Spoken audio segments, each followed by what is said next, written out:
what do businesses want to see the next government prioritise?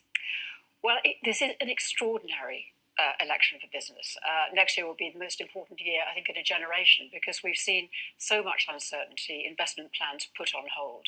So we are looking from the next government to really unlock this. And I think three things, Sophie, are most important.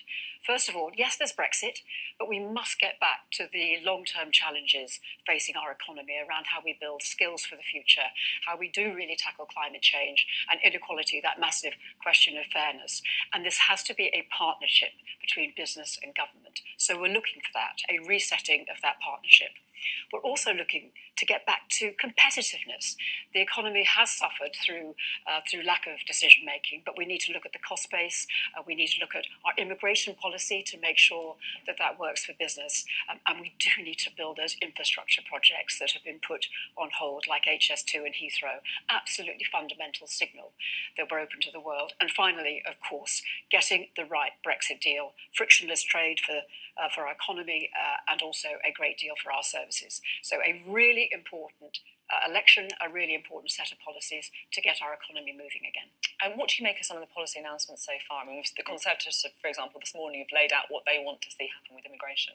So we've seen some, just to take the Conservatives, some good announcements on digital, some good announcements on investment. The immigration policy, I mean, I think one of the things that we absolutely recognise that things will need to change. Public trust does have to be rebuilt, but it has to be done in a way that works for the economy. So when we hear talk work for the economy? When we hear talk about brightest and best, I think that is a worry. You know, if you do want to build 200,000 houses a year, you don't just need the architects and the designers. You need the carpenters, you need the electricians, you need the labourers. We need people to come and help us renew our economy. So we'll have to look at the detail. It has to be manageable by small business. The previous visa system was extremely costly and less than 1% of businesses were using it. So the devil will be in the detail, but it's not just brightest and best, it's people at all skill levels across our economy that we need. And staying with the Conservatives for the moment as well, another feature of this campaign has been Boris Johnson ruling out any extension to the transition if he is Prime Minister, which is not very long to strike a trade deal, to be frank. Is that a worry for you? Well, one of the things I think it's really important to understand is that if you are a business living through the last 3 years, these rolling cliff edges of climbing up a mountain with stockpiling and then climbing down again could not be more damaging. So I think one of our messages to the next government who may be negotiating this deal is don't box yourself in. Don't set new ultimatums and this time create enough time to ensure we can get a good deal for our economy, the right kind of deal. So is it boxing himself in, do you worry? Well, we have to watch the detail. I mean, I think when we come back in the new year and maybe in a position of negotiating a new deal, the first thing that needs to happen is get the right architecture with business so that we have proper evidence-based policy for that new trade deal. And let's make sure that we don't end up with yet another cliff edge, possibly in June or possibly at the end of December. Because every time we do that, we take investment away from our country. Let's move on to Labour, shall we? Is Jeremy Corbyn a friend to business? Well, we really understand the questions that Labour are asking. They are asking questions about inequality. They are asking questions about public services. These are the right ones. But we look at the policies on the table and we have real concerns that they are going to crack the foundations of our economy. You look at something like the nationalisation programme, the biggest on record, the fact that we now have a bolt from the blue in terms of BT nationalisation. That will freeze investment. I have talked to businesses who are already sitting there thinking, maybe we're next. So we do say, again, to Labour, work with business, work out different answers to these problems.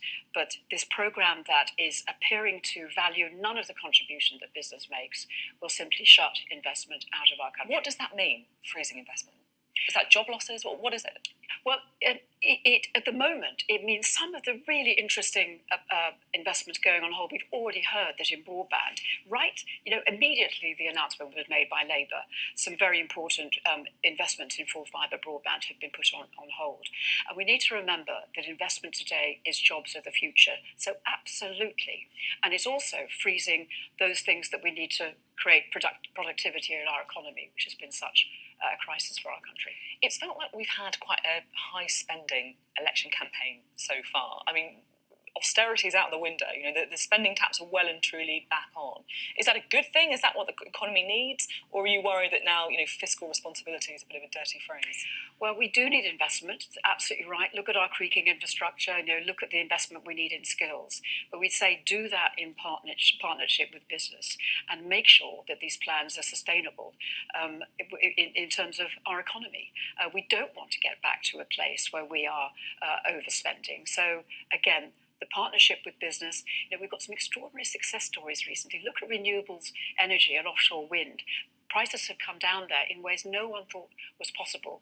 That's private sector investment working with government. So be very careful about excessive spending pledges. I think it's interesting listening to you here talk about working with business, because it felt like there was a time in politics when people who wanted to be Prime Minister were really keen to work with big business. Tony Blair, David Cameron, and now it's kind of gone a bit out of vogue. Do you think that some are almost seeing big business as the enemy?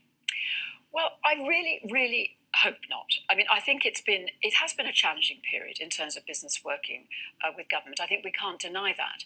But we have also seen that in terms of some of these announcements that we've seen, they are exactly what business needs in terms of the digital infrastructure and in terms of investment in skills. So that conversation needs to continue. But as I say, what we do hope is that there will now be a reset, that there is an opportunity, I think, to do some extraordinary things if we work more closely together. Climate change is another example. But some would say that big business are perhaps part of the problem and not the solution. I really don't accept that. I think all businesses are part of the solution. Our big businesses, many of them are the most productive in the UK, creating fantastic high quality jobs, working with small businesses in their supply chains.